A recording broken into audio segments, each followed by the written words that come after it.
Welcome to Urban Wine Life on the Bougie Black Brother Network. Good afternoon and welcome to Urban Wine Life. I'm Michael, your Bougie Black Brother, and today is Friday, so it's time for our wine review. So was one of the collection of Carr wines that I had, and there was a couple that, because my name is Carr, I was like, let's try out, let's see what they have and see how good it is and see if my namesake is worthy. I think this is the last of them. I believe it was I know it was a Sauvignon Blanc, and they had two other ones. It forgets me, but I just showed them on screen. But this was the last one because if you I think about a year or two ago, I had a Viognier, and this is what it is, a Viognier, which is different because you get that actual grape that's in France, and it's related to a certain wine that they call. So that Viognier grape is used with a certain wine in France, and only that one can be done that. But the last Viognier that I had more of a peachy, almost semi Sauvignon Blanc taste. And I wasn't too pleased with it. I said, if I want something that tastes like Sauvignon Blanc, I might as well get a Sauvignon Blanc.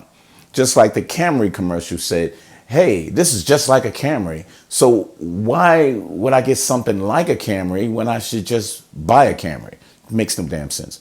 Anyway, off subject, but this one was a Viognier and it was a late harvest. So it's funny about that because look at the shape of the bottle and look at the ounces is like really, really low. But it's because a late harvest, mostly late harvest wines happen to be a dessert wine. And I'm like, how's a Viognier a dessert wine? Mostly late harvest Rieslings that you hear, or ice wines and different things like that, even Chenin Blanc. And that's going to come up again. So it's a little foreshadowing. But late harvest is usually a dessert wine. So my anticipation was on one end, it was a Viognier, but I didn't put a lot of emphasis on the late harvest. Trying to actually taste it. So this one was very, very different.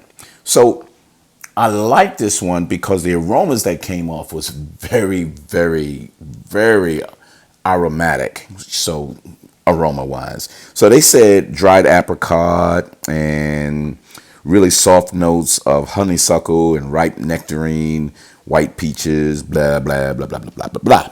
So here's the other thing. This is a $20 bottle. So look at the amount in there. You're not taking a whole glass of this. You're really taking just small sips because this is actually a dessert wine. Look how syrupy, kind of thick that is, but it's beautiful. Look how deep that yellow is on there. So really, really, really, really good. But again, this is from that winery. It's the SANTA YNEZ Valley, and I decided to break this one open because, hey, I just wanted a taste of this one, especially with the weather being casual. So let's get a whiff of this and taste and try the aroma coming off of this. So yes, it's the peach. The peach jumps out at you. If you have like a really juicy peach, this isn't that white peach. This is that yellow, juicy, squeeze that peach and it drips all out. This is what you're getting from the aroma popping off. Not really too much of a stone smell off of that. Slightly mineral. You have that mineral smell and everything coming off of that as well. But pretty good. So it's inviting. So it's usually peach, pears, and some minerality. And that's what I got, only some. So now let's get a taste.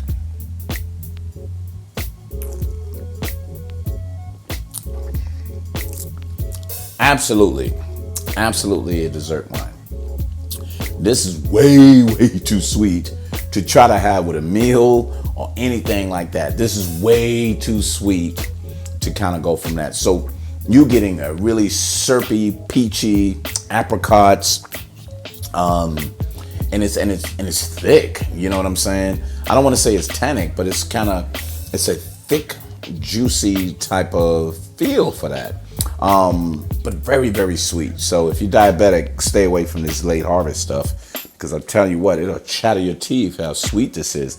It's sweeter than your normal sweeter wines like a Muscat, a Riesling, Chenin Blanc, or Vouvray. I'm trying to say Viognier, but that's a Viognier.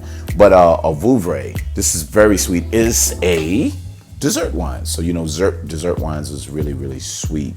So I'm gonna have this with like some ice cream and some cake and whatever. So I'm gonna hold it from that. And you notice it's a 2015 as well. So this is 5 years old. So remember, with these really sweet, sweet wines, they'll last a lot longer because the sweetness would dissipate a little longer than you would something that was less sweet. And then it starts breaking down from that. But these dessert wines, ice wines, sweeter wines, it just breaks down in the complexities and the wine changes and it stays pretty good. But this one is a sweet ass wine, but it's very tasty. So if you like sweeter wines, this is a really tasty wine. But be aware, because a Viognier and a late harvest Viognier are two different kinds of wines. Just like a late harvest Riesling is way different than a regular Riesling, especially the ones that I get from Germany, like a Spot Lacy, a Beer Naus Lacy, Cabernet, all of those. You do not want a really late harvest unless you know what you're getting. But not bad. This is a not bad dessert wine if that's what you're looking for. I really don't like a lot of sweet wines this sweet and dessert wines because I don't do a lot of desserts. But if you're doing some desserts and you're having little parties, this is a really nice little aperitif or after teeth. And I'm not sure what the after teeth is. So when you have a dessert, this is a nice little, but make sure you want to get a little bit of it because it's so concentrated and alcohol content and everything from that. But I'm Michael, your bougie black brother. See us every Friday on urbanwinelife.com or Urban Wine Life on YouTube on Bougie Black Brother Network, where you see all the videos and you get a look at what's going on as opposed to listening to me yabber along. Well, thank you very much, ladies and gentlemen, and we'll see you next time on Urban Wine.